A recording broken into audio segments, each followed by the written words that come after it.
Welcome to WhiskyCast, cask strength conversation featuring news and interviews from the world of whiskey. I'm Mark Gillespie, and this is episode number 1096 for February 16th, 2025. Coming up in a few minutes. 80% of the countries that we as an industry export to, and 98% of the imports, all those come from countries that have agreed we will, get rid of any tariffs on spirits. So to me, that makes a lot of sense, and it makes a lot of sense for us anyway, for the White House. As he puts it, Dan Leese wears two hats.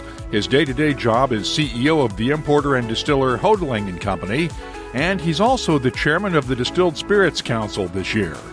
Dan has a unique view of the whiskey industry, from the impact of tariffs to the challenges coming from cannabis, and we'll talk later on WhiskyCast in depth. I'll also have the What I'm Tasting This Week department, our community segment, and much more. The news is next on this week's WhiskyCast.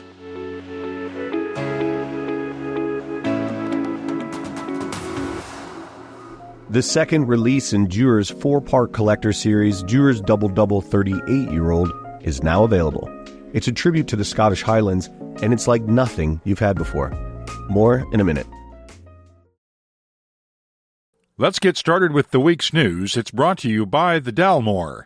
As usual, we'll start with tariffs this week, but this time around they're coming down. India has agreed to cut its 150% import tariff on American whiskey to 100%.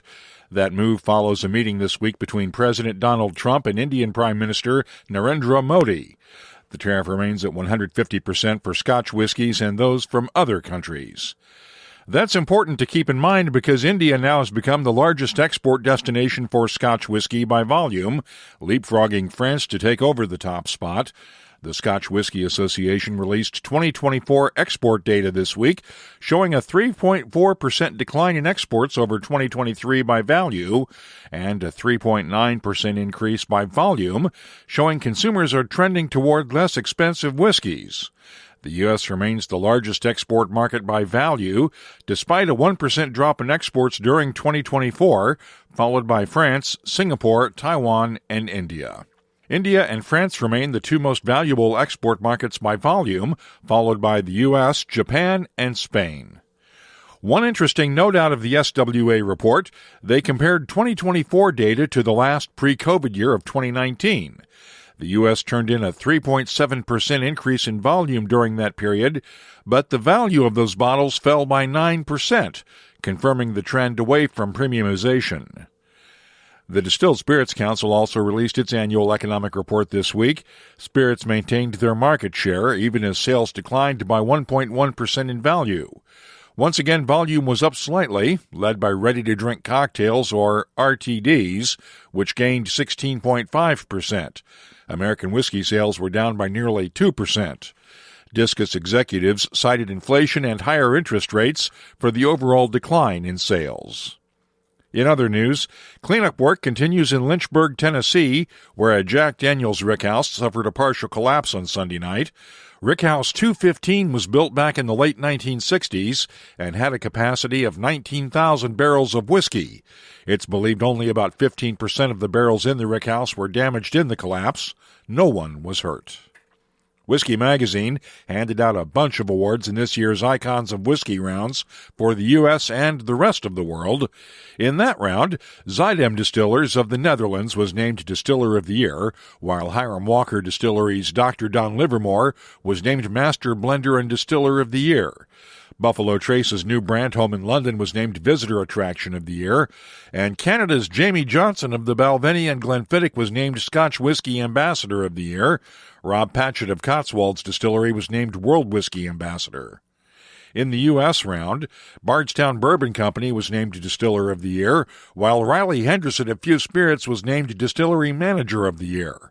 Heaven Hill's Connor O'Driscoll was named Master Distiller / Blender of the Year, and the Heaven Hill Bourbon Experience was named Visitor Attraction of the Year. These regional winners will compete with the Scottish Icons of Whiskey winners for global honors to be announced next month ahead of Whiskey Live London. You'll find links to the complete list of winners in the show notes for this episode at whiskycast.com. And finally, Marlene Holmes of Texas's Milam and Green Distillery was honored with a place in Whiskey Magazine's Hall of Fame. Congratulations to Marlene. You can keep up with the latest whiskey news all week long at whiskycast.com and in the WhiskyCast community app. The news is brought to you by the Dalmore. Hello, Richard Patterson here, Master Distiller, Master Blender for the Dalmore. You know, whenever the team and I are in the world sharing our exceptional single malt, we like to keep in touch with Mark Gillespie and the latest news from WhiskyCast.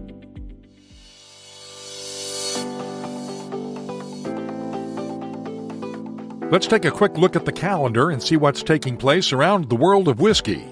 The Whiskey Wonderland Festival is this weekend in Ottawa, Ontario. The Fraser History Museum in Louisville, Kentucky hosts an evening with Watch Hill Proper Bourbon on Thursday night. Dramfest 2025 runs from the 28th through March 2nd in Christchurch, New Zealand. The New York City Whiskey Walk takes place on March 1st and is followed on the 8th by whiskey walks in Philadelphia and Washington, D.C. If you're organizing a whiskey event, let us know about it. We'll add it to the calendars at whiskycast.com and in the WhiskyCast community app. Dewar's Double Double 38-year-old is the second release in a 4-part limited edition collector series honoring Scotland's most legendary whiskey regions. This rare blended malt, a tribute to the Upper Scottish Highlands, is crafted from nearly 4-decade-old Highland and Islay whiskies. It undergoes Dewar's unique 4-stage aging process with a final finish in Pedro Jimenez sherry casks from the prestigious Royal Brackla single malt. The finish invites you to explore your own tasting notes, but for me, there's incredible depth, with rich layers of vanilla, toasted cereals, dried figs, plums, dark chocolate, and a subtle hint of Islay smoke, all beautifully balanced. To truly elevate this tasting experience, renowned chef Gabriel Cruther, in collaboration with Dewar's, has created an exclusive selection of custom chocolates. Crafted from the world's finest ingredients, each piece is infused with a few precious drops of Dewar's Double Double 38-year-old whiskey, making this a luxurious and unforgettable pairing. Now available, this exquisite pairing of whiskey and chocolate promises to deliver an unforgettable experience. Please drink responsibly. Copyright 2024. Dewar's is a trademark. Imported by John Dewar & Sons Company, Coral Gables, Florida. Blended Scotch whiskey, 48.8% alcohol by volume.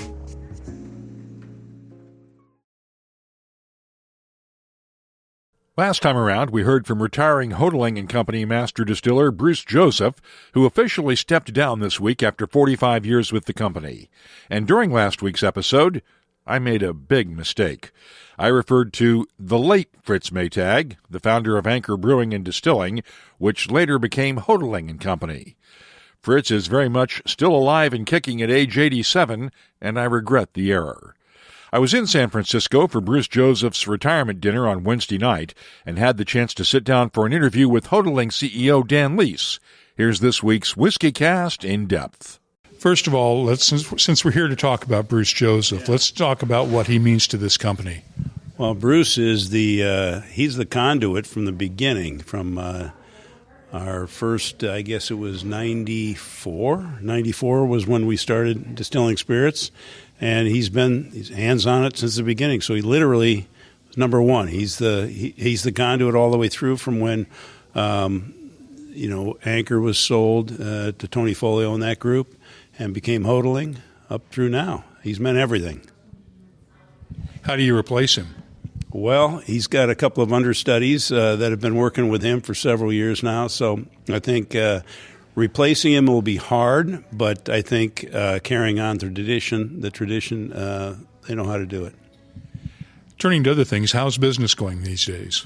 Well, as you know, it's been tough. I mean, I got to get out of my head the fiscal years and go to calendar years. So, 23 was a very tough year. Bottom kind of fell out during the holidays that year. A lot of destocking and also slowdown in actual consumption. 24 has been better. We had actually a pretty good year in 24. We've started 25 the first 30 days. January was a very good month. The holidays were very good. So we're looking at now, this last year we finished about 2-3% up. So we feel like it was a big win. You're exposed to both sides of the equation when it comes to both importing and distilling your own spirits. Which side are you more concerned about? Well, that's a great question. With the potential impending tariffs, I'm more concerned about the imports, to be honest with you. But as far as the general business, the two biggest categories that continue to do well, RTDs, spirit-based RTDs, and also tequila, we're not heavily invested in that area, so we haven't been able to take advantage of that growth. And whiskey, all whiskeys have had a tough time the last year and a half. How worried are you about tariffs coming? Well, I think, as you know, I wear two hats. I wear one as CEO of Hotaling and one as chairman of Discus. And so I'm very concerned about it. It's one of those things we want to work with the Trump administration. We want to help them achieve what it is they want to get done, job growth, and trade imbalance, trying to help balance that. But tariffs on spirits is a bad idea. Particularly, we have products that really are based in the country they're from. If you think about cognac, you think about American whiskey, Tennessee whiskey, you think about Kentucky bourbon, tequila. They can't be produced outside of where they're made. And so we think that's for us, it's a defensible position because raising the tariffs on those things won't be replaced by domestic products, if you will, or by foreign products in those countries where we're exporting. So we think a carve-out makes a lot of sense for spirits. So far, the Trump administration does not seem to agree with that viewpoint, though.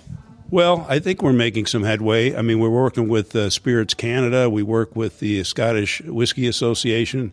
Across all of them, we're all aligned. We're working closely together. We are working closely with the White House and trying to get our message across, get them to understand that. If you think about the countries, 80% of the countries that we as an industry export to, and 98% of the imports, all those come from countries that have agreed we will, get rid of any tariffs on spirits. So to me, that makes a lot of sense, and it makes a lot of sense for us anyway, for the White House. How did tariffs affect Hotaling in the first go-around during the first administration? Well, we were impacted. We had to take virtually everything. Prices went up, right? And we were impacted. Probably on our side, maybe 10%, but the domestic producers were impacted by 20%. We lost from that period from when the tariffs started to when they went off. The business went down in exports $110 million, 20%, from $550 to $440 million. Not just for Hotaling, for the industry, right? The industry, yeah, for the industry. How did you guys do? We did okay, but that was 20%. We were down about 10%. So it affected us primarily on the imports, because we don't export a lot of product, but we got hurt pretty well on the imports, especially the Scotch whiskeys. Irish didn't do well. The thing that sort of, one of the products that we're the importer for and is an important product for us is Luxardo, and specifically Luxardo cherries. They got caught up in it. I mean, so we actually had a tariff on cherries, and so we responded by we had to take the price up. I guess the only good news was that cherries didn't get touched. They didn't miss a beat. The spirits did. With the decline in drinking that we're seeing these days, how worried are you about the future? Well, that's a good question. I think, there's a couple of things affecting that. One of the things that's affecting spirits is hemp-based RTDs, THC-based RTDs. If the government doesn't regulate them like they do beverage alcohol, then I think it's a real problem. I think it's a problem as far as the industry goes, or as far as consumers go, and as far as the concern over underage use of it and whatnot. I think it needs to be regulated. If it gets regulated the way beverage alcohol is, I'm less concerned about it. But I think that's affecting things. Certainly I think people are drinking less. Non-alcoholic products are having their day. But I would say we look at it and say we had an historic 20-year run in spirits of up 6-7%. We're expecting 1% to 2% growth in the future. So I think this last year was a lot of destocking. There obviously was some less consumption.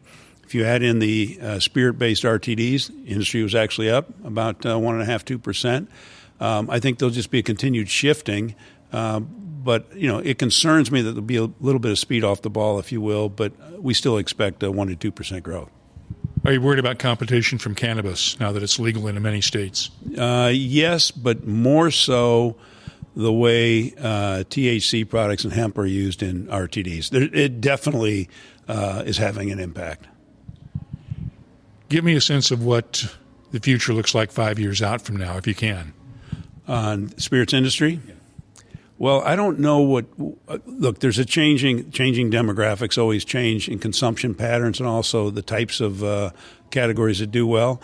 Again, I think we should be looking at a very stable industry, but again, lower growth, 1-2%. I think whiskey is all whiskeys, whether it's Scotch or it's American whiskey, Tennessee whiskey, bourbon, whatever. They've got a real place. They've got a real place in the marketplace from where they were, 10, 15 years ago to today. I think that'll continue. Consumers, they like whiskey. They like bourbon and American whiskey specifically. They didn't always, though. And are you worried that we could see a return to that cyclical phenomenon? Well, I don't spend my time worrying about it, but I do think it's out there. Mark, I've got a history. I spent one career with Brown-Forman. And if you go back to when I started there, which was, and I'll date myself, the late 80s, late 80s through the 90s, it was very tough. It was very difficult to get any kind of traction. I don't think it will return there. I think people have found their love for the category, for the products, and I think it'll be there. But it may be different. I mean, people love cocktails. They love the cocktail culture. They love the bar scene. And I think, whiskey is a very big part of that. So I don't think we'll return to those days, but I think we have to innovate. I think it's up to us, right, as an industry and as marketers, to innovate, to create the products that the consumer wants. And right now, what they really like is spirit-based RTDs and specifically whiskey-based ones. And I think that's a great opportunity. I think there'll be other things. I think we just have to be, we have to be on top of it and ready to roll. Are you going to move into whiskey-based RTDs? That's a good question. Whiskey-based RTDs, possibly. We haven't yet. We have looked at various things. That could happen one day. What do you define success as? As far as company and industry or what? Personal. Personal success is for us to do better in the marketplace, for us to bring products to consumers that they prefer and that they like, and to have an employee base that represents the consuming population, and to have an employee base that loves working at Hotaling. By the way, Hotaling & Company has now expanded its relationship with International Beverage to include whiskeys from Cardrona Distillery in New Zealand. Hotaling was already the U.S. importer of record for the company's Scotch portfolio, which includes Balblair, Old Pulteney, and Speyburn. Full disclosure, I was in San Francisco as Hotaling's guest, but as always, full editorial control over this episode remains with WhiskeyCast. While I was in San Francisco, I had the chance to visit Elixir, one of the country's top whiskey bars. More on that next time around. This week's episode is a couple of days late because of a bug I picked up on the flight home from San Francisco, so I didn't get to taste as many whiskeys as usual this week. Let's start the What I'm Tasting This Week department with the Old Potrero rye that Bruce Joseph created.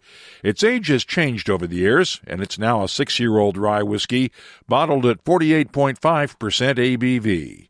The nose has baking spices, honey, and milk chocolate notes, while the palate has cinnamon and clove, balanced by chocolate, honey, and vanilla.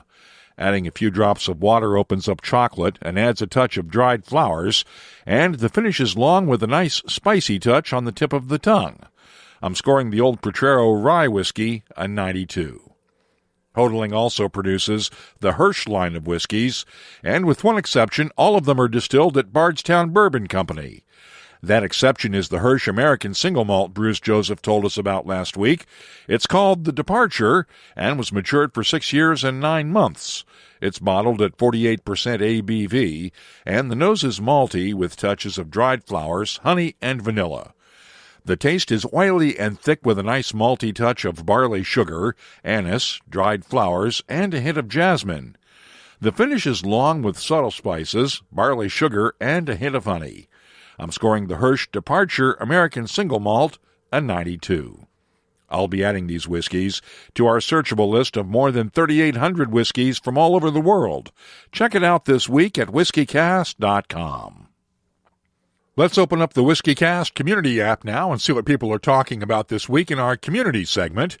J.D. Hostutler posed this question the other day in the app. Does anyone know what will become of Cooper's Craft Bourbon since Brown-Forman closed their cooperage? I enjoy that bourbon and would hate to see it change or close altogether. Well, Brown-Forman has not made any announcement about the future of Cooper's Craft, so no news is good news. I suspect you'll be able to find it without any issues, J.D. And Alan Chanel had this comment on last week's interview with Bruce Joseph. Sigh, my absolute favorite beer was a few draft pints of Anchor Steam when I visited San Francisco in 1997. I enjoyed your interview with Bruce. Thanks, Alan. And during the Super Bowl Sunday night, I posted a photo of my Game Time dram on Blue Sky. It was a Port Charlotte 2014 Isla Barley. Adam Mayushov responded with this. Especially now with Philly in the lead, I was expecting an Eagle Rare from you. Well, that's a good idea, but I didn't have an Eagle Rare on the shelf. The Port Charlotte bottle was a nice shade of Eagle's green, though. If you have a comment, question, or suggestion, you can always find us on social media. We're on Blue Sky, X, Threads, Instagram, and Facebook at WhiskyCast, and the email address is comments@whiskycast.com.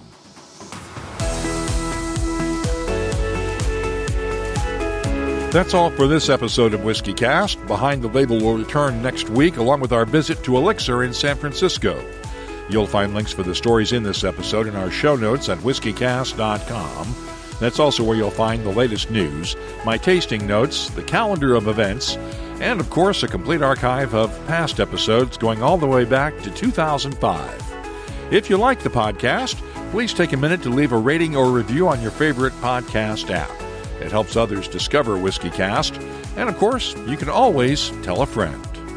Dewar's Double Double 38-year-old blended malt has arrived, and it's a true gem for collectors. Secure a bottle, and you'll be adding a rare piece of history to your collection.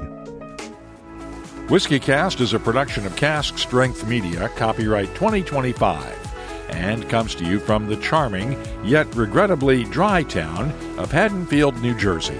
I'm Mark Gillespie, reminding you that when you drink, please drink responsibly. Thanks for listening.